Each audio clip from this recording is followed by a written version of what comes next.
Juggling motherhood and modern day life can be stressful and relentless, but it doesn't need to be this way. The Joy of Being podcast is the answer to maternal mental health, bringing sustainable relief and calm to hardworking mums everywhere so that you, your family and work can thrive. My name is Marina Pearson and I'm your host, transformational coach and mum who loves to interview business owners, transformational professionals and creatives to have insightful conversations about what it takes to really live a life that is thriving, fulfilling and full of joy. So in the next coming weeks, I have decided to launch a coronavirus series in which I'll be bringing on amazing guests to talk about these uncertain times and how even in uncertainty, there can be an amazing opportunity for us to thrive. Now, that may sound weird, especially if you're seeing markets tumble, especially if you've got people around you that are suffering because of the virus, and maybe even if because you are scared of your business coming to a halt. Whatever it is, the fears that you have and the panic that you may be feeling, then this series is going to really help with that. I felt really compelled to bring this into my awareness, but also into the awareness of you, the listener. So with that in mind, I'm super excited to be launching this series and for us to create a different conversation to the one that's being had in the media. Not to say that this isn't important, not to say that we're not entering into difficult times, but to say that there is and there are other ways of viewing it other than the panic and the fear that's being brought to the table. So if you are feeling that and you are being affected by the coronavirus through your business, through your finances, through your health, then these are going to be incredible conversations to be tuning into. And if you know of anybody in that situation, then please do share the episodes with them. Enjoy. And on today's show, I've decided to bring back the amazing Anne Wilson, aka the Welsh Chef.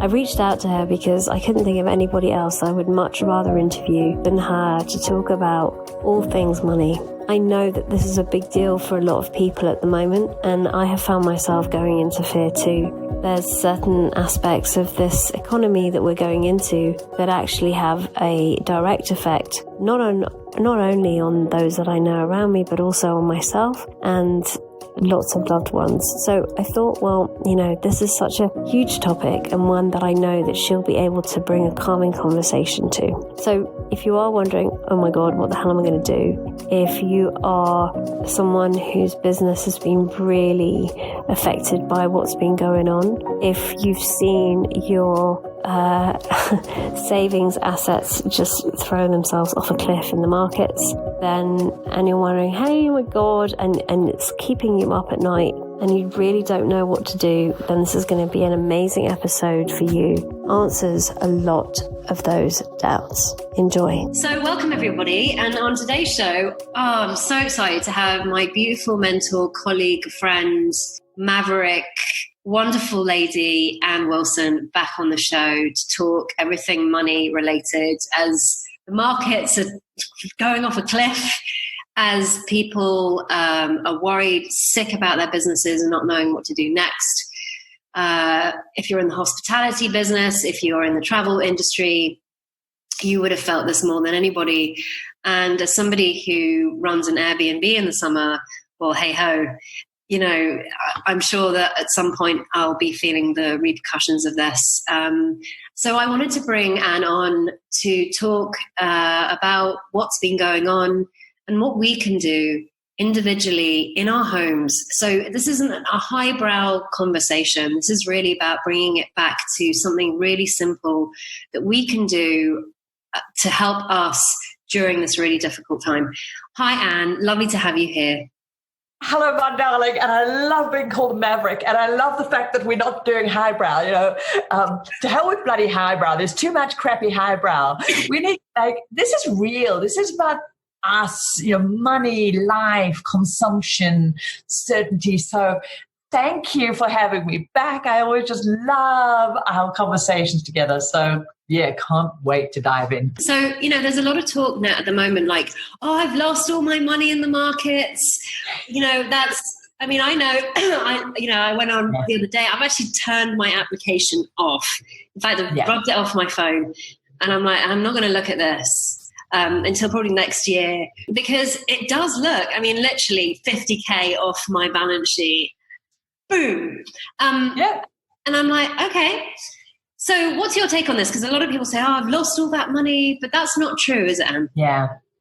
So I think the first most important thing we start right up front is really practical. We have to be super discerning, each of us individually, of what are the conversations we're going to choose to participate in. And that's the conversations in terms of inside our own head, our conversations with others, our conversations digitally. And one of these and part of being really conscious about our conversations is going really notice the language we use. Where are we addicted to love the drama? Where are we getting hooked into, and where are we getting off? Really, where are we getting our rocks off on adrenaline, high, drama? Because we might go, oh, isn't this terrible? But a part of us is loving it because it's a fabulous fucking distraction. Instead of actually going, what's true?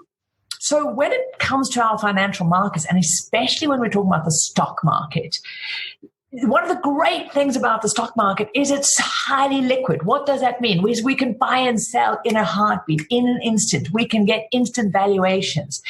It also means that people can look at it and go, oh my God, I've lost 20%, 30% this. And it's super important that language is managed, because the only thing that matters is how we respond and react.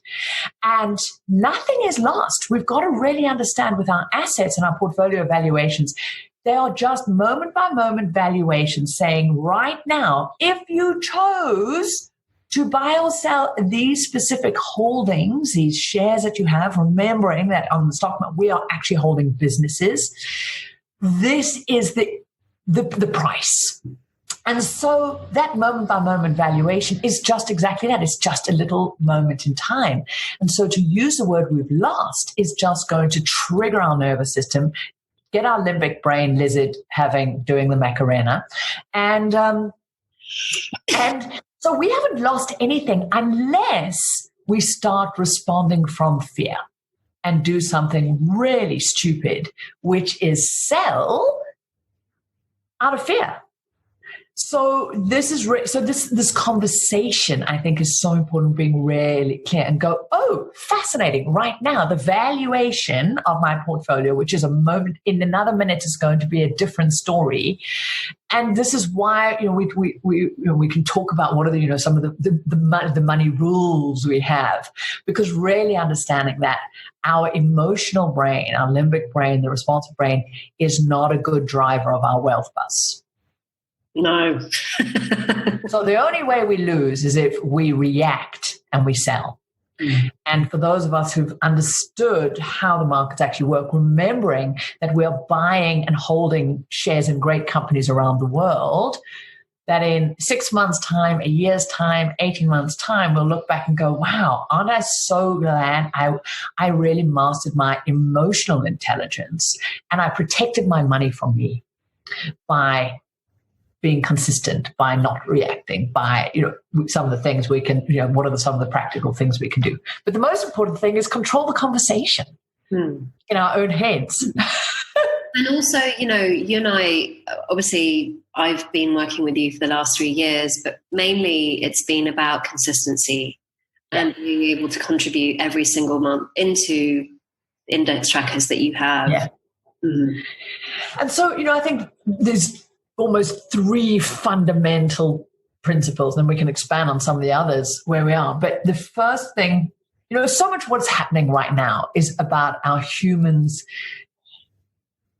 desperate fear around uncertainty. And so we try and control the world, life, everything else, at its core of it. And there are a few things we can control, and there's a whole bunch of stuff we can't. So it's getting really clear on what are the things that I can, and what are the things that I can't control, and stop wasting your beautiful life force on the stuff we can't control. Do a few things we can, and at the bottom of it all, just connect and be with life. So what can we control is being consistent. Consistency is one of the most important aspects of financial well-being. Consistent in our investment strategy. Just do the same thing over and over and over. And I often say, boring is beautiful in investing. It really, truly, great investing is deathly dull. Maybe I don't know how to use the death word. But it is. And so this is about just being consistent, not trying to time the market, not trying to go, when is it high? When is it low? It's about going, here's my simple strategy. And I use the word simple. And I'm just going to consistently invest in this. And this is using cost averaging. And a lot of people love the idea of cost averaging, and they love the idea of consistent investing when the market goes up. The real test of personal leadership is when the markets are going down. And here's the irony. It's when the markets are going down, we should be really celebrating and getting super excited. You know, as consumers, as humans love to then go and spend money. When they want to spend money, they're lining up on Black Friday, Cyber Bloody Tuesday, whatever other big sale day there is. They're running over little grannies to go and, get those big sales. Now, we're having the same thing happening in the markets. They're just an amazing sale, but people are freaking out and not wanting to be in. Now, you also don't want to go the other extreme and go, whoa, I'm now going to do random stock picking and guess where the market's going to go. We don't know. So we just be consistent. So super important right now, if you haven't yet got a consistent investment strategy in place, put it in place.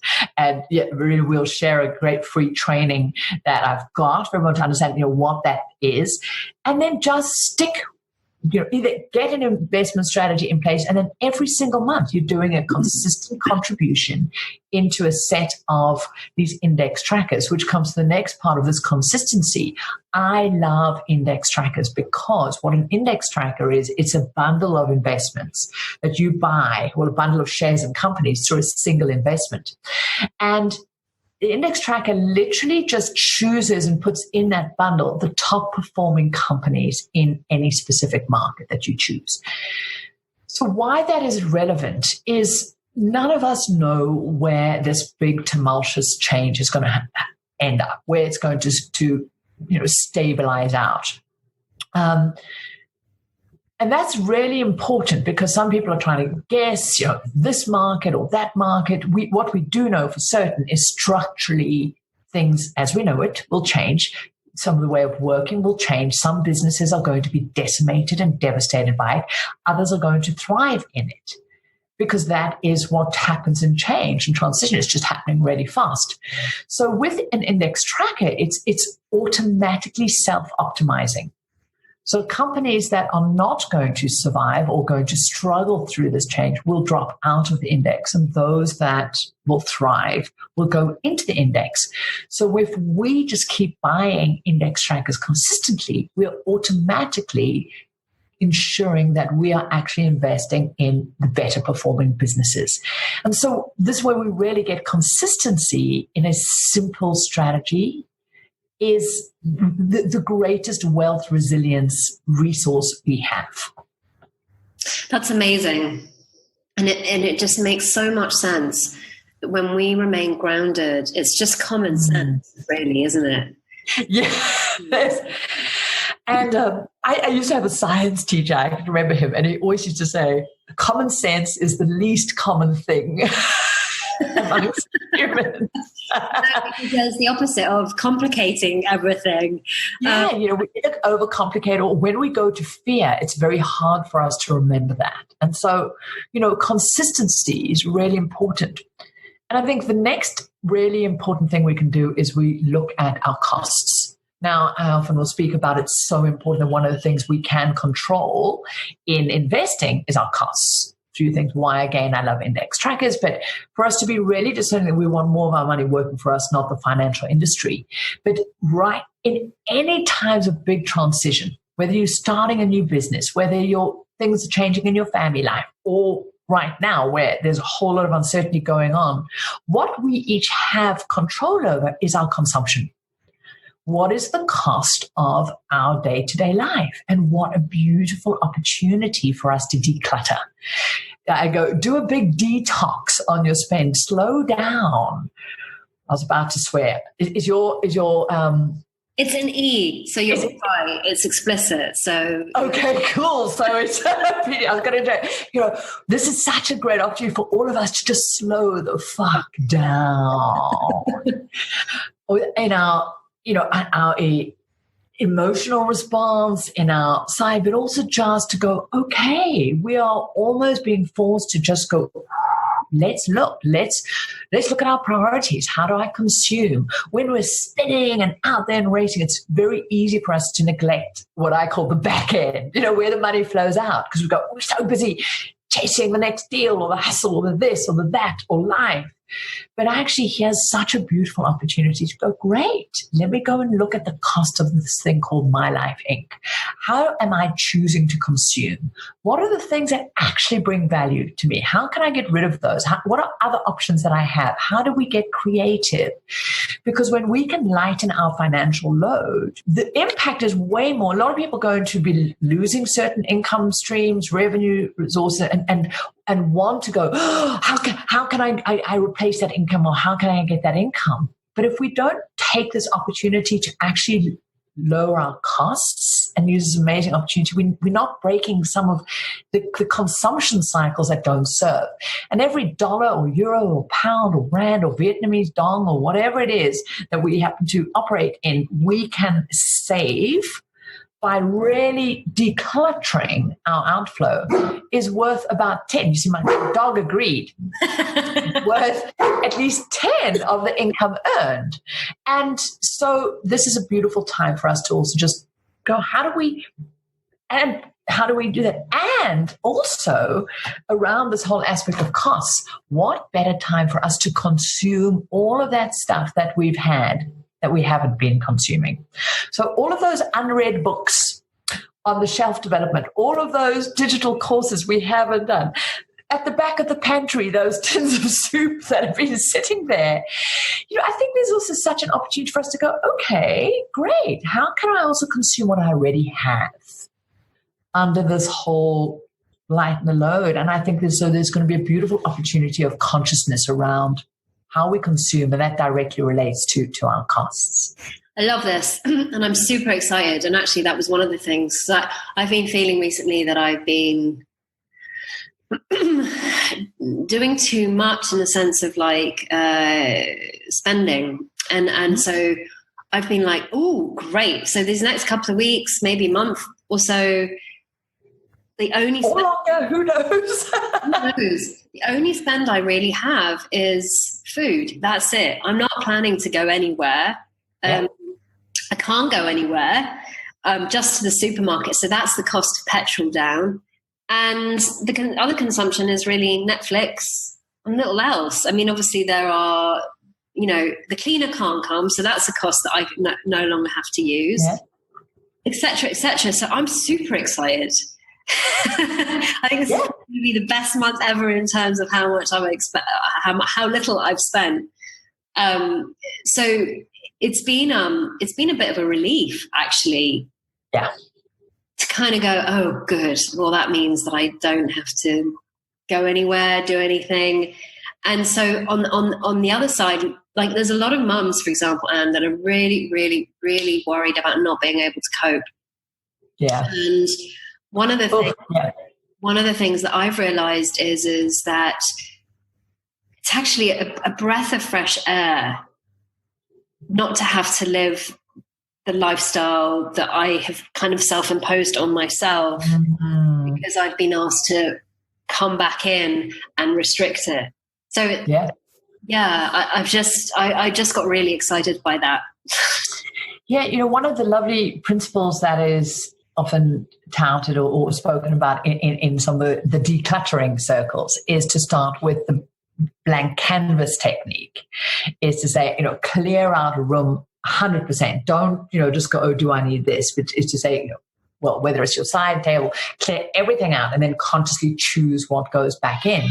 And just as you were speaking there, while it might feel uncomfortable, scary, it's almost as though we're being given a chance to have a blank canvas approach to our lives and our consumption, and where we're being challenged with the more monster that we've become almost enslaved to believing more money, more consuming, the bigger house, the bigger holidays, the more we can jam into our time, the more we can fill our kids' schedules with different things they need to learn and training and X and Y is the way to be successful, to fit in, to be enough, to be worthy.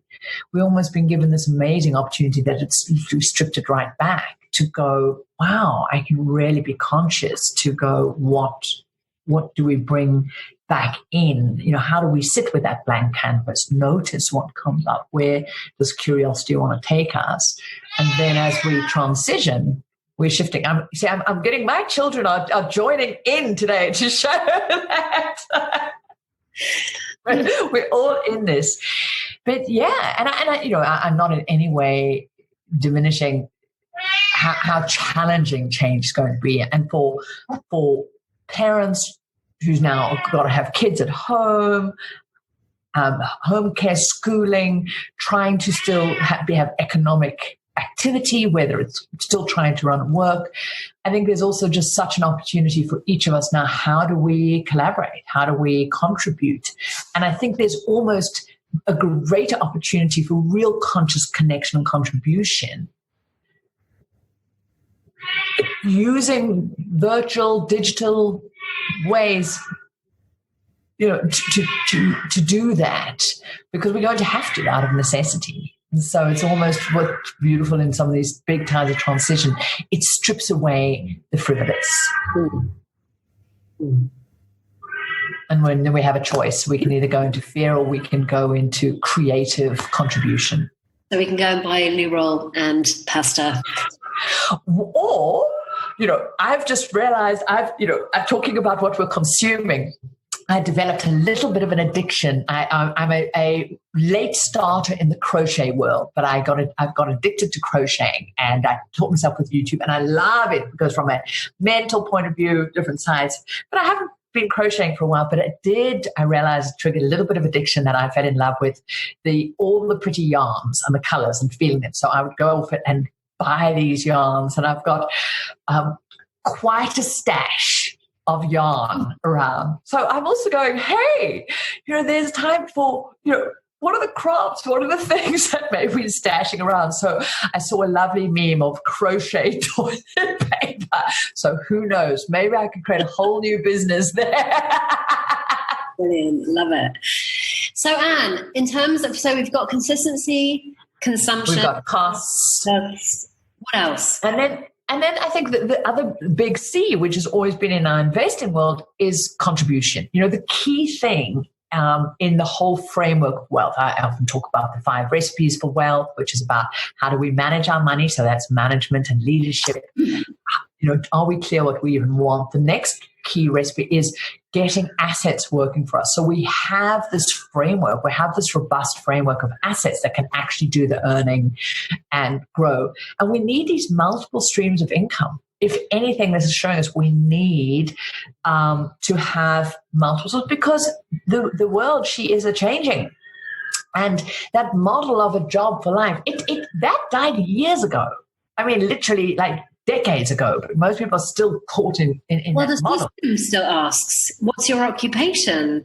Well, exactly. And our schooling system. So we caught in this. So this whole aspect of having assets, whether it's investing stock market, investment property, low input businesses, is super important. We have these juicy things that become our amazing framework of support and resilience. And they give us safety, security, this and then as we move up, our ability, and ultimately freedom to be able to respond and be resilient.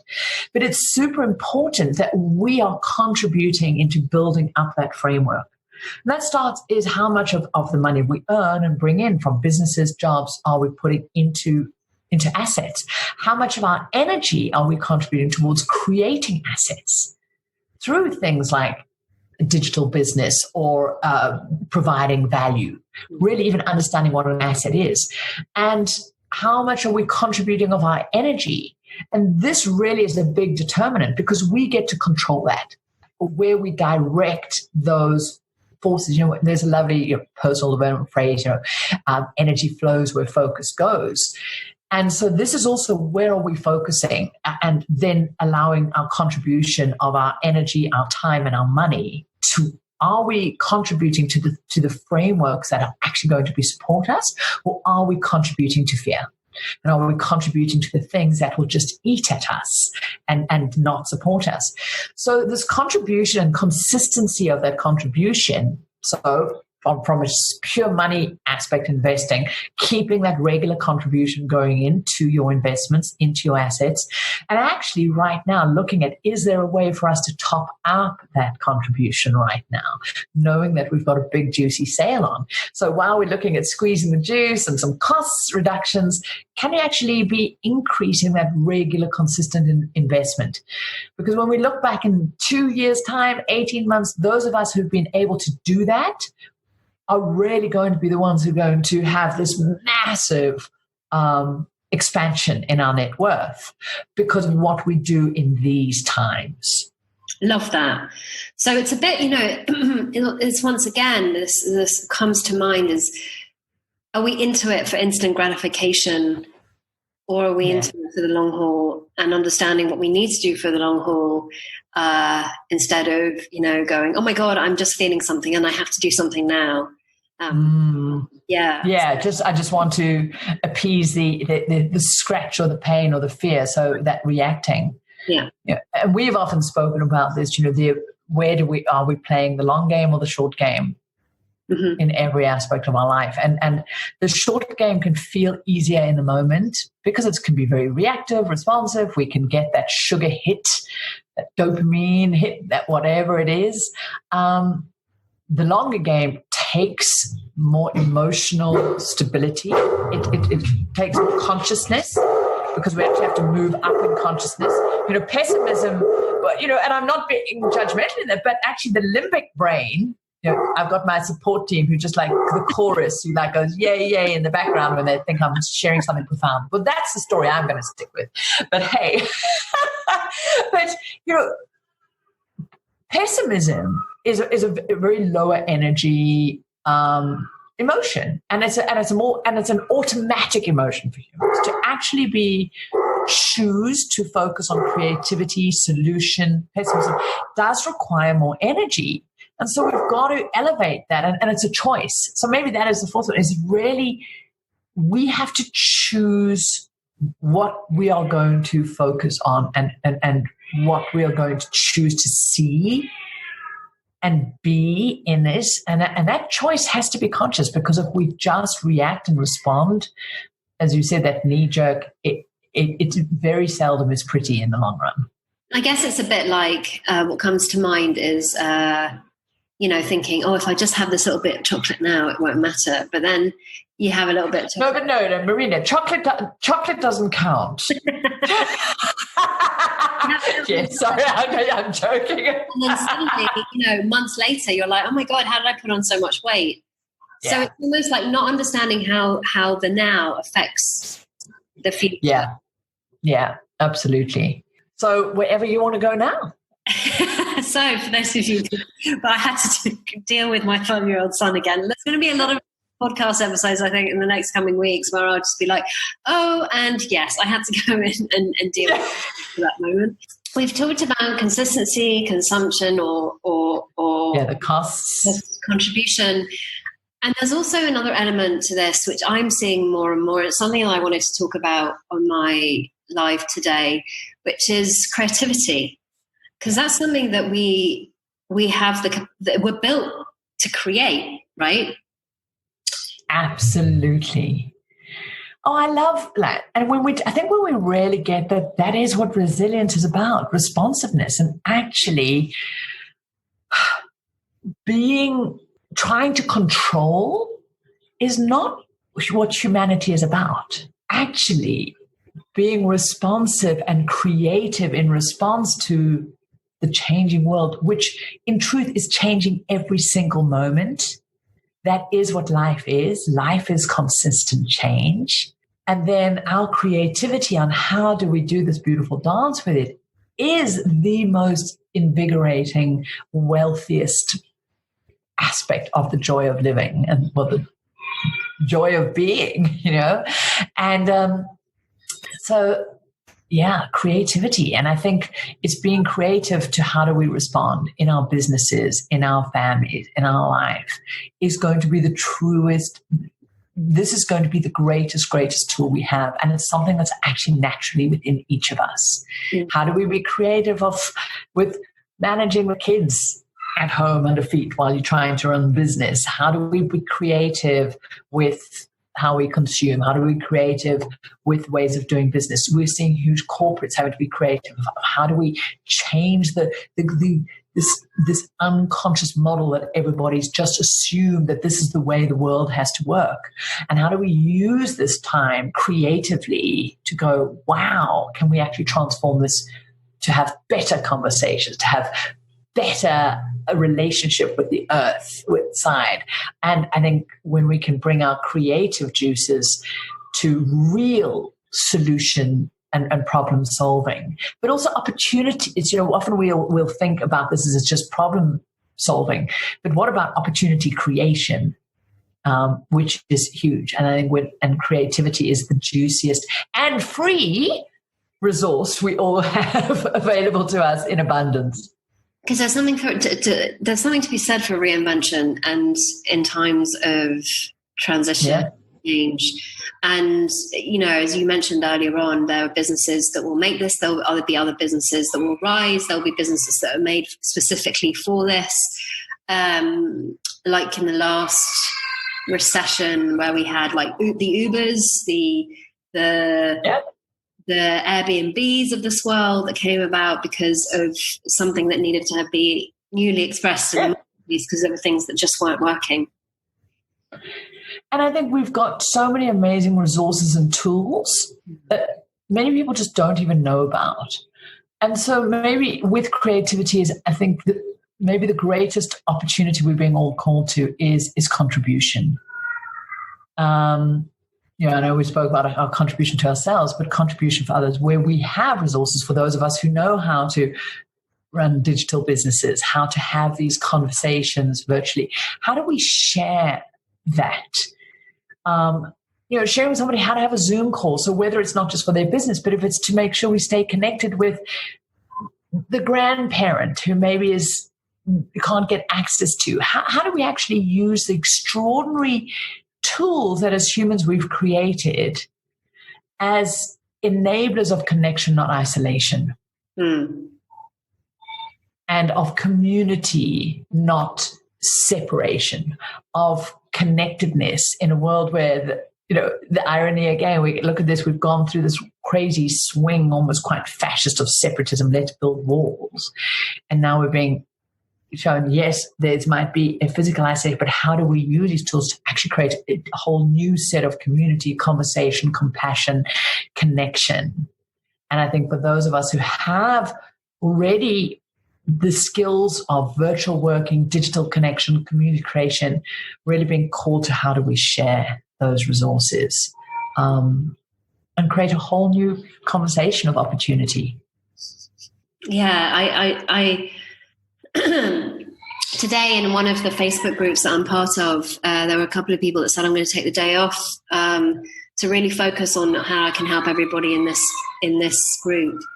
On how I can help you to pivot, how can I help you to any questions that you might have. Mm-hmm. And I just thought that was so gracious and so kind and so loving and such a beautiful way to kind of go, okay, yes, there is this part to humanity that is all about the connection and contribution, and that's innate, actually. When we're in our center, that's what wants to come out. That's what wants to come forth, not the selfishness, don't have time, greed, all of that is just...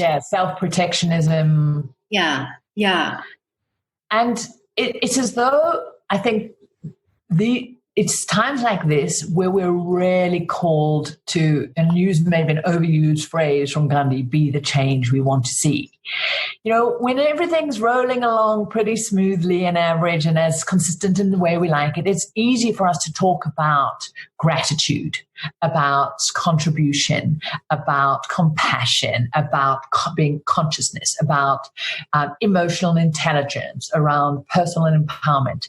Boy, are we being given an opportunity to double down and go, cool, we've talked the talk. Now what does it mean to actually do it? How do we really drop down into deep, almost radical gratitude about what we already have? How do we drop deep into conscious consumption? How do we drop deep into contribution and community and collaboration? What does that really mean? And for that, you say that talk that at that core, this amazing opportunity we have to truly drop in to, I believe, what is some of the greatest aspect of what it is to be human. And we've got an extraordinary opportunity to do that.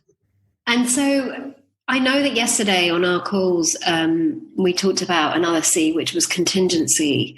And because as I shared, or, some of us shared, the things that we rely on to bring us income maybe right now may not. And so there has to be a contingency plan. Yes. So tell us more about that, because there may be people, my mums that are listening in, women listening in, who are going, okay, well, this is all great, but my income has just what I relied on is no longer reliable. So could Absolutely. So, this is why it's also super, super important that contingency starts with lightening the load. We have to lighten the load, because that starts giving us just a bit more resilience. It just gives us more ability to pivot when we're not carrying a bigger load financially. And so contingencies start really getting serious about going, how can I start building up a cash safety net? If you don't already have one in place, do that. And that's not about selling your assets, but do whatever that takes, because this and the ripple impact of it could be 18 months. Plan for that. And I think this is really important, that contingency, whilst in the moment you might be trying to deal with a screaming kid underfoot, but we've got to find moments to go, okay, I need to also be thinking down the line. What are the possible scenarios? And this is very different between running into catastrophizing or fear, but in a centered way, go, okay, let me plot out some scenarios that could happen. If my income is completely run out, what could happen? And what are my options? How do I bring creativity? What else could I do? What are the stuff side? What's a middle line? What's a sort of low impact line? And what are the contingencies I have for that? What are contingencies I have for resources that I can put in, different income streams? What are resources I have for new income streams I could bring in? So, for example, e-commerce is going to be exploding. Are there new things that I could be doing? Just this morning, I wasn't self-isolating very well. I was walking my dog and I ended up chatting to some strange person, and that's what I tend to do. And we ended up having this lovely conversation. This dude is a tennis coach. And so we were talking about exactly this. What is the contingency? What is the plan? And I shared with him that another friend of mine has a completely digital business teaching tennis, of all things. People think, how could you teach tennis via the internet and via videos? And he does. He runs a very successful business. You can look it up. It's called Fuzzy Yellow Balls. Isn't that a cool name? And so just sharing with the chat, I was like, wow, okay, yeah, he could do tennis lessons, strategy, that was all of this virtually. So this contingency is getting very real about what could be happening, not to scare the bejeebies out of ourselves, but just to be honest, let's just get real, then go, what are my options? And then using that creativity to put some contingencies in place. Go, great, how could I pivot? Could I run my business virtually? Is there another stream I could bring in? Could I start an e-commerce business? Can I shift from believing a lot of trainers and speakers in that market, events are being canceled, stuff to go, how do we shift to a different modality of connection? So in every different business, for teachers, is there opportunity right now for somebody to be setting up some great homeschooling channels in Facebook groups, bits and pieces to provide that kind of service. So there's massive opportunities right now, but how do you also factor in that contingency? Love that. And I guess that's really important because obviously it was just suddenly, right? Like, yeah. And even though it had looked a bit difficult and it was looking like it was going to hit, until it does, it's a bit like, oh my God. Yeah. And I think this is also an important lesson for all of us in what are the things that we can also do going forward if we haven't before, whether it's in our businesses, whether it's in our personal life.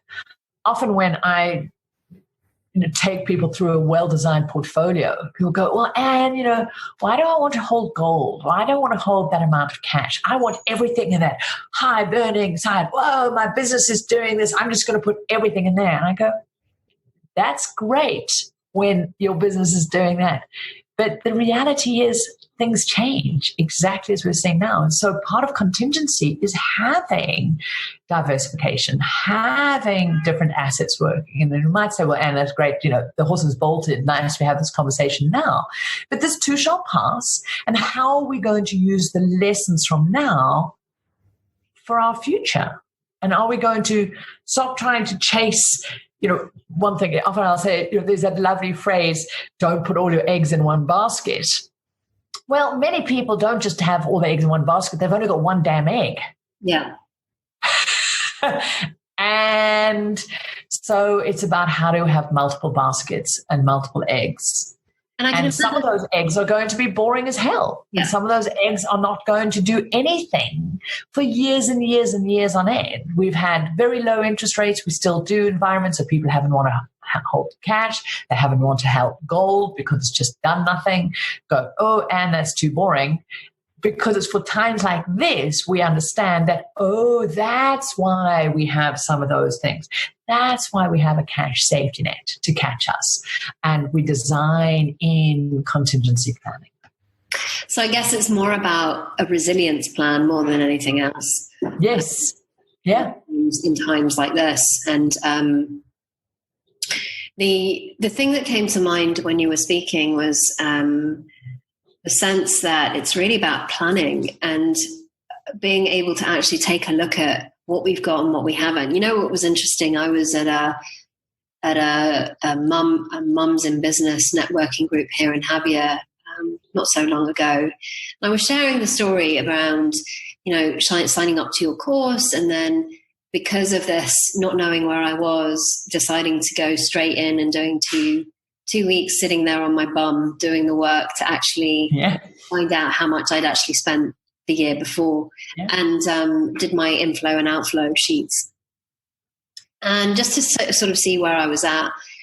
And the look of kind of incomprehension of some of the women that were there was like, oh my God, no, I could never do that. And one of the things that I see so clearly now is that if you don't know where you are, how the hell do you know where you're going? Because you have to understand where you're at to be able to know where you're going. So something that's so simple that can be done is just to sort of understand what you spend your money on the last 3 months maybe. Yeah. And to then go, okay, well, is that really relevant? Do I really need to be spending my money on that? And actually really get real with yourself to then go, okay, I don't need to. And oh my God, I had money here, money there, because a lot of people think they don't have the money to invest. Yeah. But that's because they don't actually want to put a cash safety net in place, or. Yeah. Yeah. They don't know where they're at. So they don't know that they could actually sort of like with the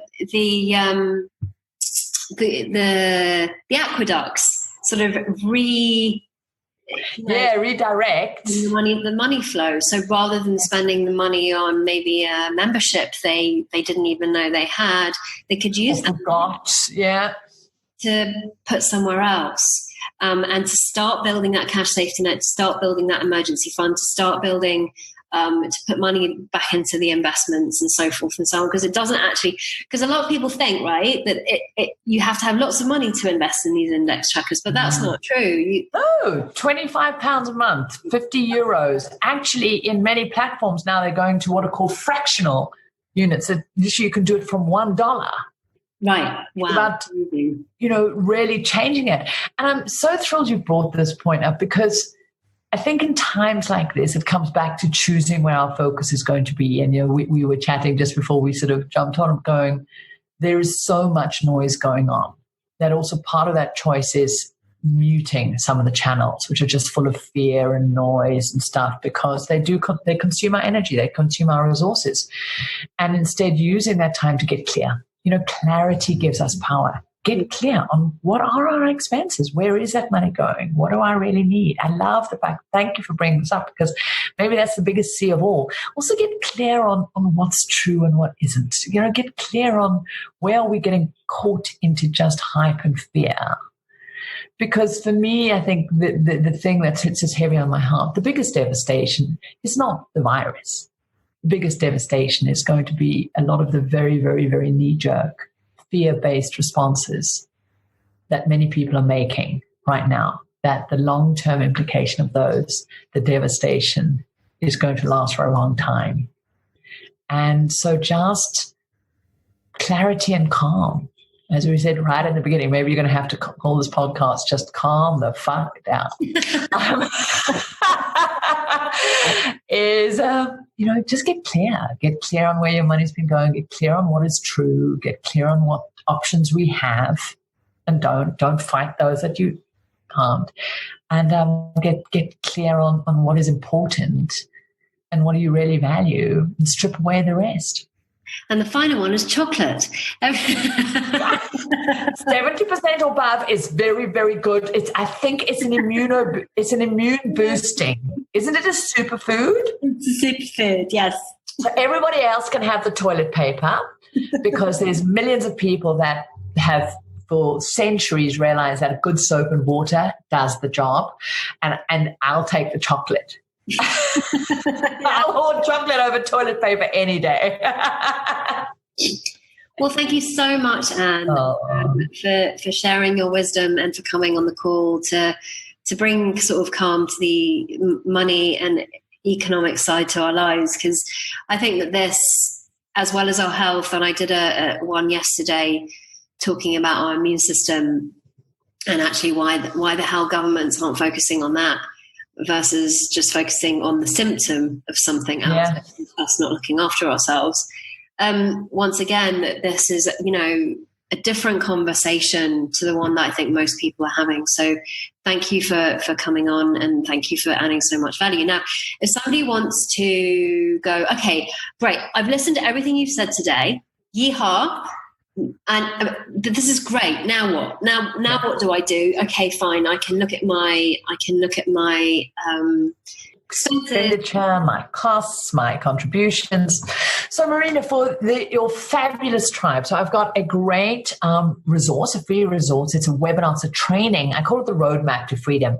But in it, I show you how to actually get clear on exactly where you are and where you need to go. So what is that in terms of your assets, your net worth? Do you know where that is? What are the two biggest blocks to people actually getting financial resilience and financial independence? And then I'd go through a 6-step roadmap, the 6 elements that you need working for you, and in what structured way, in order to actually claim back your power around your finances and get it working for you, and get this beautiful framework of freedom working for you to get yourself to financial freedom, ultimately, which is freedom of anxiety and worry, and have these beautiful assets working for you. So there's a link that everyone can click on to go and do this training. Use the time you've got to fill your mind with stuff that's useful for you rather than fear, and get a great foundation in place. A lot of people say, when should I be investing? And we should have been investing yesterday, but actually we should only be investing after we've educated ourselves. Get clear on the steps. And it's never too late. So it's only going to be late if you have never done it. And so in the sense of you're just pop your clogs and you're like, oh, I should have invested. It's never too late. So if you're then it's not too late because you don't give a damn. Yeah. So it's never too late. So if you're listening and you're like scared about what to do next, or you're like, this is the right time for me because I do have some time. I have been thinking about sort of sorting my money stuff out. Then please just click on the link in the show notes and go and do this roadmap because it is so worth it. And having worked with Anne for the last 3 years, I know how worth it is based on not just the internal side of my life, but also what's been happening financially for me too. So thank you so much, Anne. Oh, it's an absolute pleasure as always. And yeah, I think just such a joy that we can be having grounded conversations in such time transition. So thank you for providing that leadership, Marina, and just sharing so abundantly your amazing gifts. Thank you so much, Anne. And until the next time. Well, love you loads. Bye. And remember, at the end of it all, don't take it all so damn seriously. And there we have it, another beautiful episode of The Joy of Being. Now, if you got something from this and you know of somebody that could really, really do with a boost of positivity and joy, then please do share the episode with them. It's amazing the ripple effect that these episodes can have on others. Failing that, if you'd like to join a different conversation around what's going on in these uncertain times, then please do join the Facebook group, The Breathing Space for Hardworking Mamas. You can find us at facebook.com/groups/The Breathing Space for Mums in Business.